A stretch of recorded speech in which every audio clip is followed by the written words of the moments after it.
Dressing or stuffing? What is your family's Thanksgiving tradition? Ours is Southern cornbread dressing, and that's what I'm going to do for you today. Stay tuned. You're going to love it.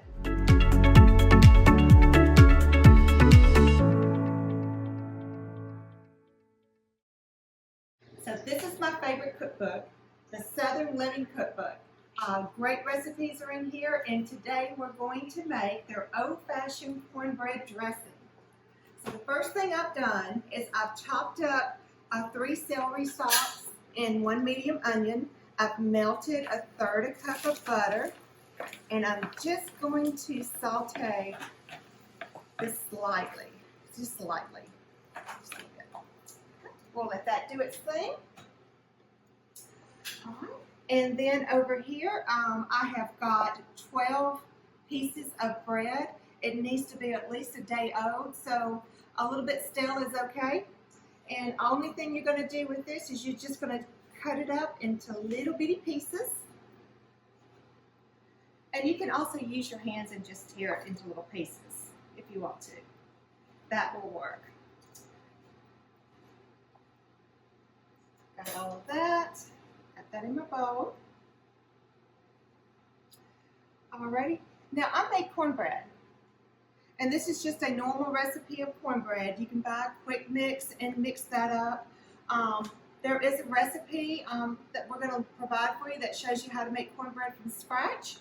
So you would just buy the cornmeal and you're going to follow directions on the back or the recipe that we give you. Alright, so I'm going to put all this in a bowl. And then I'm going to take my cornbread. Isn't that beautiful golden cornbread? My kitchen smells so good. And while we're mixing all this up, I've got my oven preheating at 350. This is going to cook for about 30 minutes depending on what dish you put it in. You know, sometimes it's just easier to get your hands in here and just mix it all up really, really good. Get all of this together. I'll tell you another thing I did. Yesterday I roasted a chicken.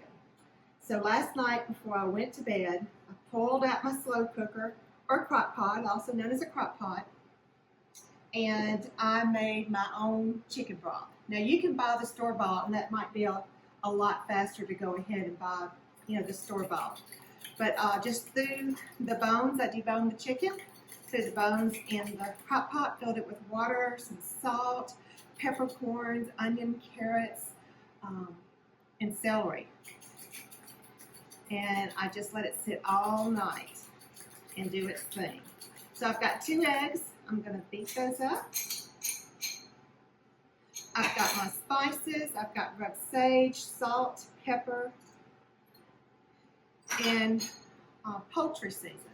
I use this once a year, so I usually store it in the freezer during the year.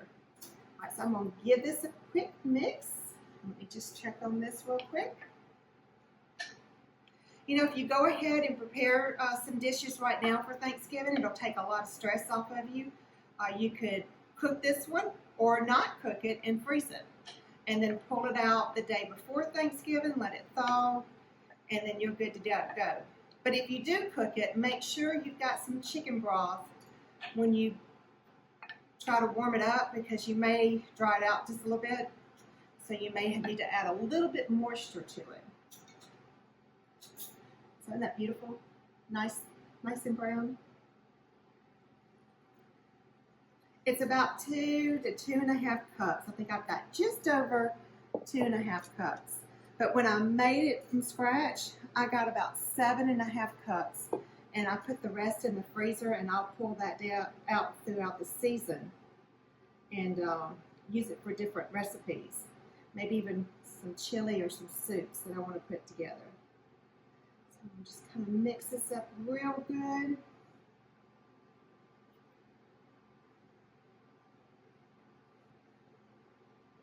Add a little bit more.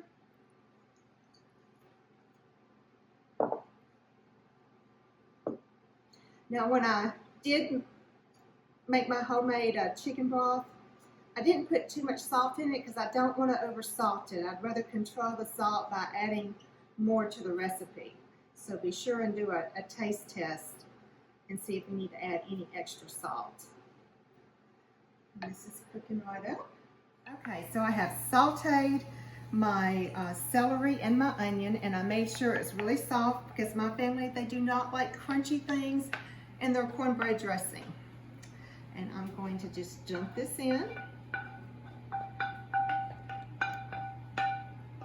I think the longest prep was actually getting the onion and the celery sauteed. I'm going to mix this in real good. I'll add a little bit more broth to it. Stir it up. Now I got to tell you, at our Thanksgiving table, we have family traditions. You can add anything to the menu, but you cannot take away our staples. And our staples are deviled eggs, homemade macaroni and cheese, sweet potato casserole with a hint of bourbon, asparagus casserole, of course our cornbread dressing and gravy, and we do a cranberry relish on the side, broccoli with either a butter lemon sauce or a cheese sauce on top, usually a hollandaise sauce. And then we always roast a turkey, and sometimes we have a ham and homemade rolls. So if you're thinking that's a pretty good menu, we always have room at our holiday dinner for more. So just give us a ring. All right, I think this is good and mixed and pretty moist. So now I'm just gonna put it into the pan. And I'm gonna be one dish ahead for Thanksgiving. Can definitely do my other casseroles and get my rolls done and in the freezer.